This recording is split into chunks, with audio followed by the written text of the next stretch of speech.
If you are trying to find an online ovulation calendar, you have come to the right place. We will get down to the basics of ovulation calendars so that you can quickly educate yourself and help you make important decisions with a snap of a finger. There are 3 techniques normally used to determine when ovulation is happening. They are the calendar method, calculating basal temperature, and determining the amount of cervical mucus. The calendar method is used by charting when a woman's menstruation begins and how many days it lasts. The average woman's cycle is 28 days, and average ovulation within a 28-day cycle is on day 14. His method is rather simple to use, but you need to be aware of your cycle length. For example, I have a 35-day cycle and ovulate usually on day 19. Every woman is different, so you need to take that into account.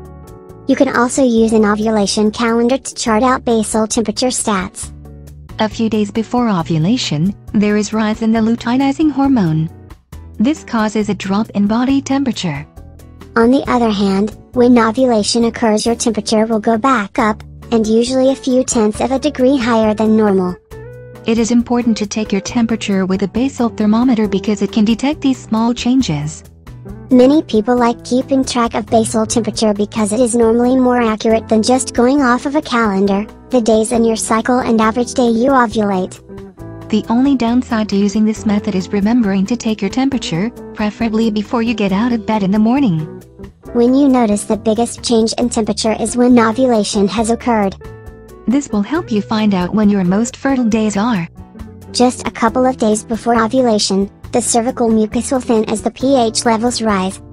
With thinner cervical mucus, the sperm are able to travel through the cervix easier. After ovulation occurs, the pH level will drop, making the mucus thicker again. You can check your cervical mucus daily to see how fertile you are.